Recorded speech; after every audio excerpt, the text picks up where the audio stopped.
वर्ग 12वा विषय राज्यशास्त्र प्रकरण क्रमांक 3 1991 नंतरच्या महत्त्वाच्या संकल्पना आणि समस्या मानवतावादी प्रश्न स्वाध्याय प्रश्न पहिला अ दिलेल्या पर्यायांपैकी योग्य पर्याय निवडून विधाने पूर्ण करा। 1. भारतात महिलांच्या समस्यांकडे पाहण्याचा सर्वसाधारण दृष्टिकोन हा डॅश दृष्टिकोन आहे। पर्याय कल्याणकारी, विकासात्मक, सक्षमीकरण, शैक्षणिक। उत्तर कल्याणकारी। भारतात महिलांच्या समस्यांकडे पाहण्याचा सर्वसाधारण दृष्टिकोन हा कल्याणकारी दृष्टिकोन आहे।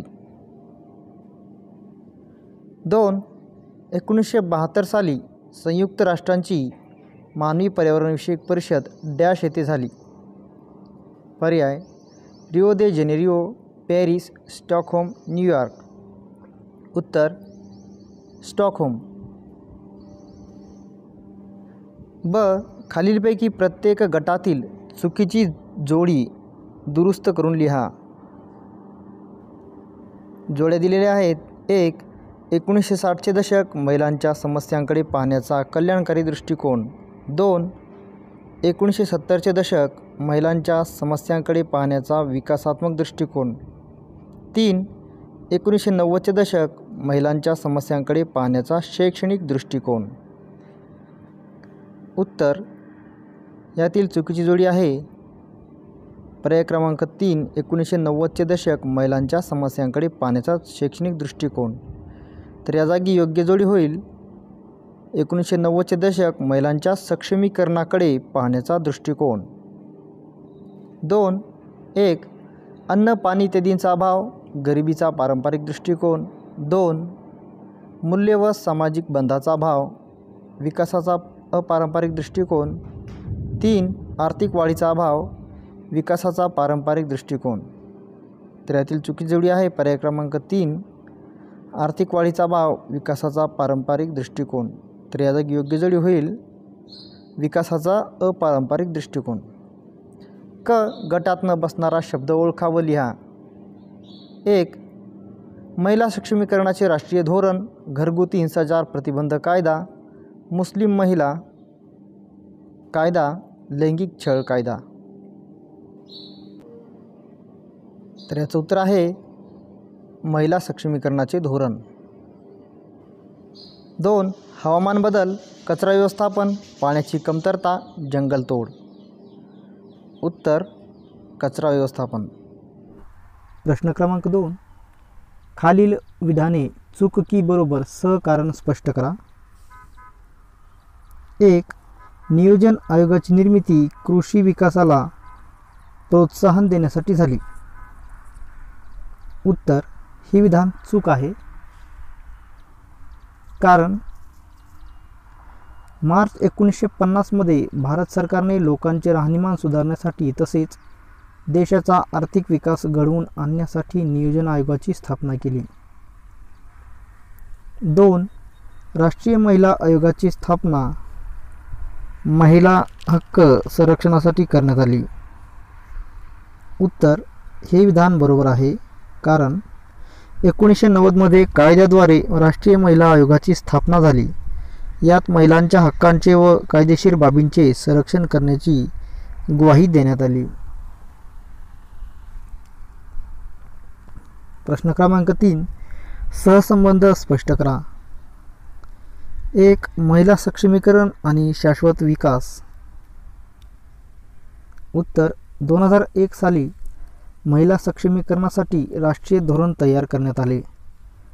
महिला सक्षमीकरण म्हणजे महिलांचा आत्मविश्वास जागृत करून त्यांच्यात त्यांच्या मूलभूत गरजांची पूर्तता करण्याची क्षमता निर्माण करणे होय। महिला सक्षमीकरणांतर्गत महिलांना शिक्षण, प्रशिक्षण व रोजगाराची संधी उपलब्ध करून दिली जाते। होतकरू महिला एकत्र येतात आणि स्वयंसहायता गटाच्या माध्यमातून स्वतःचा, समाजाचा शाश्वत कायमस्वरूपी विकास घडवून आणतात। 2. गरिबी आणि विकास। उत्तर गरिबी म्हणजे एखाद्या व्यक्तीची, कुटुंबाची किंवा समाजाची अशी परिस्थिती जिथे लोकांच्या स्वतःच्या मूलभूत गरजा भागवणे शक्य नसते किंवा कठीण असते. गरिबीमुळे शिक्षणाचा अभाव असतो, त्यातूनच मागासलेपणा उद्भवतो. दारिद्र्य निर्मूलन कार्यक्रमाचे उद्दिष्ट अशा दुर्लक्षित घटकांना रोजगार व स्वयंरोजगाराच्या संधी उपलब्ध करून देणे होय. देशाच्या आर्थिक विकासासाठी दारिद्र्य निर्मूलनाला प्राथमिकता दिली जाते. स्वातंत्र्योत्तर काळात भारताने दारिद्र्य निर्मूलनाला प्राथमिकता दिली जाते. स्वातंत्र्योत्तर काळात भारताने दारिद्र्य निर्मूलनाच्या द्वारे आर्थिक विकासासाठी त्यांचा पाठपुरावा केला. त्यामुळे भारतातील दारिद्र्याचे प्रमाण उत्तरोत्तर कमी होत गेले. त्यामुळे भारताने आर्थिक विकासात मोठा पल्ला गाठला आहे. प्रश्न 4. खालील प्रश्नांची उत्तरे 80 ते 100 शब्दांत लिहा. 1. गरिबीचा पारंपरिक व पर्यायी दृष्टिकोन स्पष्ट करा. उत्तर: गरिबीच्या पारंपरिक दृष्टिकोनामध्ये अन्न, वस्त्र, निवारा, पाणी, स्वच्छता इत्यादींच्या अभावावर भर दिला जातो. गरिबीचा अर्थ शोधताना आर्थिक घटकाचा देखील विचार केला जातो. म्हणूनच गरिबी म्हणजे एखाद्या व्यक्तीची, कुटुंबाची किंवा समाजाची अशी परिस्थिती जिथे लोकांना स्वतःच्या मूलभूत गरजा भागवणे शक्य नसते किंवा कठीण असते. ही संकल्पना व्यक्तीच्या उत्पन्नावर लक्ष केंद्रित करते. उत्पन्नाच्या आधारावर त्या व्यक्तीला तुलनेने सोयीस्कर आयुष्य जगता येते. हे जीवनाचे भौतिक घटक आहेत. राज्याने लोकांना जगण्यासाठी लागणाऱ्या मूलभूत गरजांचा पुरवठा व्हावा याची जबाबदारी घेणे अपेक्षित असते. गरिबीचा पर्यायी दृष्टिकोन हा जीवनाच्या भौतिक व अधिभौतिक घटकांवर भर देतो. यामध्ये शाश्वत समाजातून मानवाच्या सामाजिक, आर्थिक व राजकीय कल्याणावर लक्ष केंद्रित केले जाते. याच्यात मूल्ये, सामाजिक बंध व सामूहिक संसाधनांच्या उपलब्धतेला विशेष महत्त्व दिलेले आहे.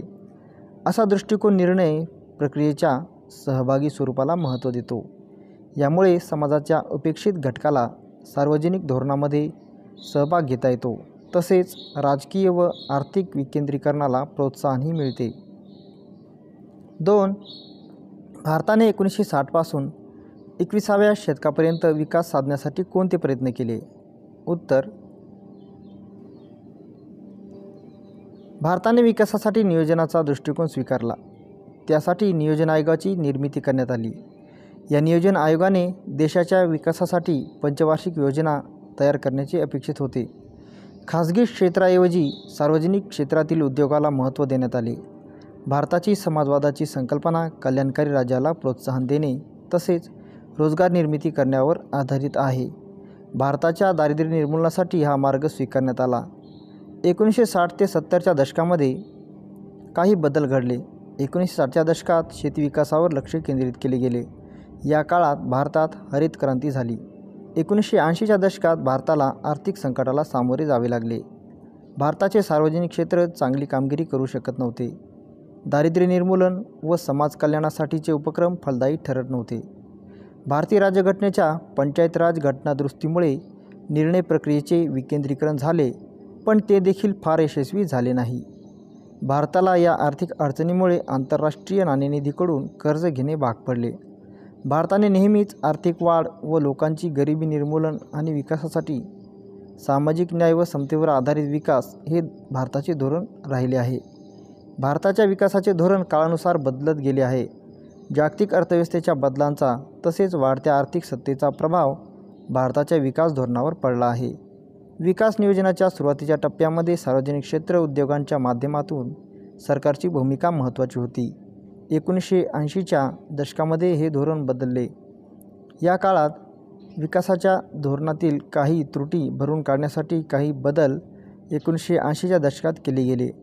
1991च्या पुढील काळात आर्थिक सुधारणांच्या कार्यक्रमाची सुरुवात झाली. पूर्वीचे विकासाचे समाजवादी प्रतिमान सोडून देण्यात आले. भारताने आर्थिक उदारीकरण आणि सार्वजनिक क्षेत्राचे खाजगीकरण घडवून आणले. या आर्थिक सुधारणांचा पाठपुरावा पुढील काळातील भारतीय सरकारांनी केला तसेच या सुधारणांना जनतेचा पाठिंबा देखील मिळाला. या सुधारणामुळे भारतीय अर्थव्यवस्थेमध्ये बरेच बदल झाले. भारताची आर्थिक व औद्योगिक वाढ झाली आणि भारत एक स्थिर आर्थिक सत्ता असलेला देश म्हणून जगापुढे आला. या सुधारणामुळे शासनाच्या भूमिकेत देखील फरक पडला. आता विकासाचे धोरण म्हणजे खाजगी क्षेत्राला उत्पादन वाढवण्यासाठी प्रेरित करणे, रोजगार वाढवणे आणि समाजाच्या मिळकतीची पातळी वाढवणे असे आहे.